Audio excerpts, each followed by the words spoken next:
Hey everyone, welcome back to my channel. In today's video I have some enemies to lovers romance book recommendations for you, so let's just get right into the books.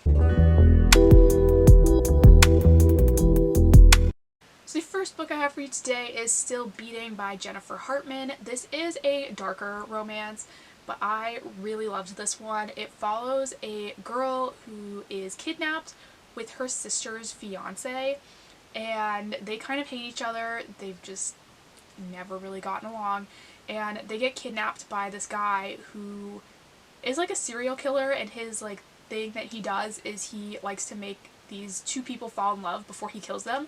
Like, he just kidnaps two random people and wants them to fall in love with each other before he kills them.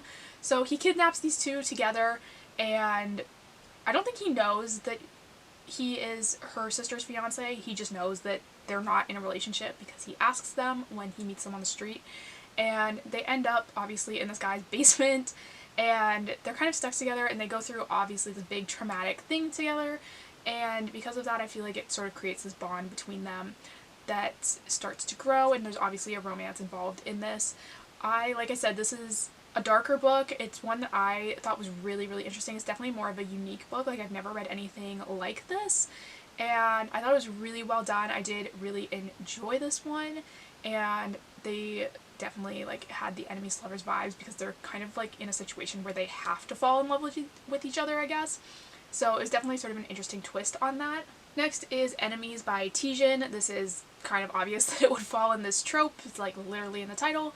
And this one follows a girl who moves to this new house for college, and she's living in like this tiny little room in this house that barely even qualifies as a room, but she doesn't care. She's like, nope, this is fine, like whatever.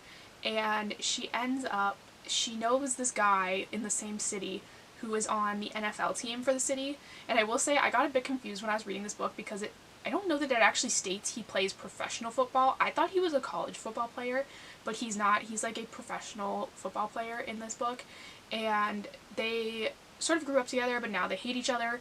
And he shows up one day and he's like, I need to talk to you, like, I need to tell you something, and sort of doesn't really go away after that. He's around a lot more in the book, and obviously they start falling for each other. I really enjoyed this one. I feel like this one is one of those books that people either really love it or they hate it, and I personally just really enjoyed this one. I thought it was really good, and definitely one that has stuck with me for a long time. I read this book a while ago, and I can still, like, off the top of my head remember like this girl's room in this house and sort of what went down and different things, and I think that's a sign that obviously the book was a good one because I still remember it like months later. And so I did really enjoy this one. Obviously, like I said, fits this trope. Literally the title tells you that. Next is From Lukov with Love by Mariana Zapata. This one follows two figure skaters. This one is, I believe it's also best friend's brother, because this girl has always been around this guy but like couldn't stand him, and he was like the older brother of her best friend.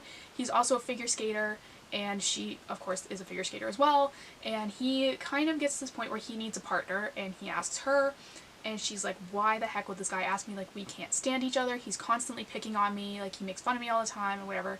And they just have like a real like enemies to lovers thing obviously going on in this book. Obviously, Mariana Zapata, always slow burn, super good. I loved the skating aspect of this. That was really interesting. And I know a lot of people don't like this book because he calls her Meatball in this, which I feel like people are just really picky about like nicknames in books, and I know that's like a weird one.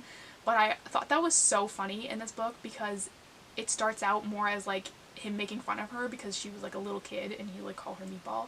And I just like thought that that was funny that that translated into them being adults, and really enjoyed this one. Like all Mariana Zapata books that I've read, it was really good. Obviously, enemies to lovers. Next is Everything for You by Chloe Liese. I recommend this book all the time now. It's one of my all-time favorites, I think, and it's definitely my favorite in the Bergman Brothers series. This I think is the 5th book in the series, maybe the 4th. It's the newest release from this series, and I love this one. It is an romance between two co-captains of a soccer team, but they cannot stand each other. One of them, it's very like Sunshine Grumpy, and the Sunshine one is the Bergman brothers, so that's like who this follows, and he is super upbeat and super like, you know, just excited about everything, and he looked up to this other guy as a kid, like he was like his soccer idol. And so he's so excited to be playing with him, but this guy's super grumpy all the time and just like doesn't want anything to do with him and thinks this guy is too like energetic and whatever and is kind of annoyed by it. And they're also neighbors, and so the peppy guy, like the happy sunshine one, is like, oh, like we should carpool all the time. And the other guy's like, no, like stay away from me. And it's just so cute. I love this one. It's got all the good tropes. It's got enemies to lovers. It's got grumpy sunshine. It's got a only one bed scene. Like this whole book was just full of so many good tropes. Next is Twisted Love by Anna Huang. This is not like one of my all-time favorite series, but it does fall into this category. This one is also brother's best friend, and it follows a girl whose brother goes away to like study abroad for a year or something like that, or a semester maybe, and he asks his best friend to just sort of look out for his sister, and he's like, yeah, okay, whatever, I'll move into your place to do that. And they're like neighbors, like the brother lives next to the sister, so this best friend moves in beside the girl, and her friends are kind of like really fascinated by this guy because he's super broody and like just doesn't want anything to do with anyone. Very like I hate everyone in the world but you vibes with this one. And they're kind of like poking at him, like they want to see if they can make him like react certain ways to different things. And I think this definitely like had an enemies to lovers. Like she's sort of mad that the brother has asked this guy to even watch out for her. She doesn't want to be anywhere near him, and he is like, I want nothing to do with her, but agrees because he cares about the best friend. And definitely like had those vibes in this one, and I did enjoy this one. Like I said, it's not like an all-time favorite, but it is still a good book. Next is Twisted Hate, also part of that same series. This is book 3, and this one I found was probably my favorite in the series. This one follows two characters who you see in the other books constantly bickering at each other and just like getting on each other's nerves, and you know they're gonna end up together because it's just like that really good like enemies to lovers tension where they just like can't stand each other, but you know that it's just gonna like hit a wall one day and they're gonna end up together. And this book sort of follows that route. It also has an only one bed scene in this one, which is sort of what starts them even talking to each other, is they kind of end up in the same room at this vacation rental that they're at, and things sort of just start from there. But I found this one was really interesting because even once they start hooking up, they still hate each other, and I just thought it was so like hardcore in the like enemies to lovers. Like it really plays that out for a long time, which I thought was kind of interesting, and I did enjoy that because I don't think a lot of books do that. I find a lot of books with the enemies to lovers, as soon as the couple gets together, they're like obsessed with each other and they just forget that they hated each other at one point. And so I like that this book kept it going for a little bit longer. I thought that was interesting. Next is Love at First Fight by Carrie Erin. This is a short little book. It follows a girl who was dating this guy, and they had planned to rent out this house for the summer. And basically they were gonna all be staying at this house kind of on and off. Like a lot of them had to work, so they would maybe come for the weekends and then be gone, or like if they had to work on like the Wednesday, they would go back into town for Wednesday and then stay at the house the rest of the week. And it was just kind of like this house that they were all going to be in and out of for the summer, but that they could all hang out with each other when they were there. And this girl was supposed to go, obviously, with her boyfriend and all of his friends, and her boyfriend ends up dumping her and says he's moving to Singapore for a year and just like didn't tell anyone. And he's like, yeah, okay, like I'm leaving, like whatever, I don't want to be with you anymore. And so she's kind of mad, obviously, that he just broke up with her like that. But she's like, you know what, I already paid my part of this house, like I'm gonna go anyway, he's not gonna be there, so like what does it matter? But his best friend is there, who's always kind of picked on her and just been like kind of nasty to her. And she's like, you know what, like I'm not gonna let this guy ruin it for me. And I've sort of, like, I'm hesitant to call this an enemies to lovers. I do think it is on his part, for sure. Like from her perspective, she thinks he hates her. But I think this may almost toe the line of a bully romance, because I feel like she was very not instigating in the enemies. Like she was like, okay, this guy doesn't like me, I'm just gonna stay out of his way kind of thing, I guess. And so it does sort of have like the enemies to lovers vibe, so I did want to include it, but I don't know that it's like fully, like they don't both actively hate each other, but I do think it sort of falls into this category. But I did really enjoy this one. It's a good like summer read. Obviously it's not summer right now, but I did enjoy this one. Next is Bad Boy Blues by Saffron Kent. This is a bully romance. This one follows a girl who is a maid or like housekeeper at this sort of like castle, I guess. And her high school bully ends up moving sort of back into this castle. It's like in his family this castle. So he like moves back and he's now there again. And he obviously picked on her all the time when they were in high school, and they're a little bit older now. She's working, trying to save up money to get her parents' house back, and they definitely like can't stand each other. Like I said, it's sort of a bully romance, but it's sort of not, because he was just her high school bully and now they're older, so you're not actually watching him bully her. It's more just like lingering feelings of hatred towards each other, I guess, from high school that sort of blossoms into a relationship. So I do feel like this one falls into this category.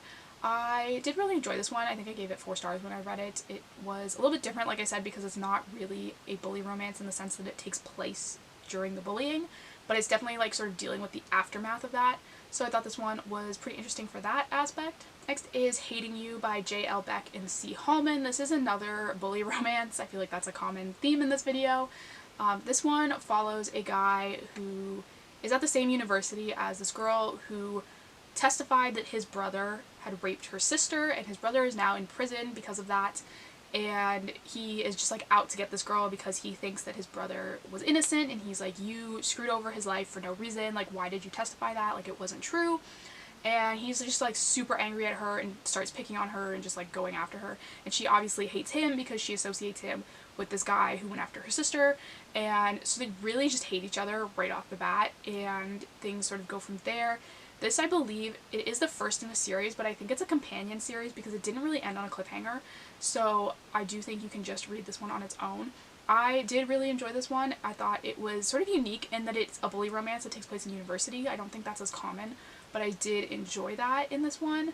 So definitely one that I would recommend for this trope, because like I said, they just like hate each other right off the bat because they know what one did to the other, or like what one's siblings did to the other, I guess. And lastly is The Kiss Curse by Erin Sterling. This is the second book in the X-Hex series.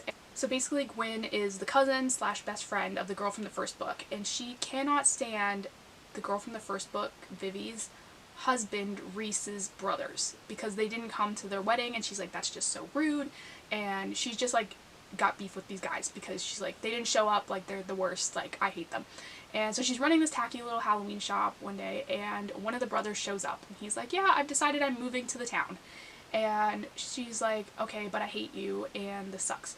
And he opens a shop across the street from hers that is also a tacky Halloween shop, but is like more upscale, he's trying to market it as. So he's trying to steal her customers, and so she just really hates this guy's guts. And she just like, obviously there's like a real enemies to lovers thing going on there, because like they literally, she cannot stand this guy. And also ever since he showed up, her magic has been like flickering, and there's this other girl they know from college that's shown up that was like evil, and they're like, okay, something's up with that. And there's a whole lot that happens in this book. I really love this series, and I did really enjoy this one. Obviously it involves like a witch because that's what the series is, but I did really enjoy this one. It's very like Halloween Town reminiscent, which I enjoy in the fall particularly. But those are all of my book recommendations for today. So thank you guys so much for watching. Don't forget to hit the subscribe button down below. I do new book videos every single week, and I will see you next time.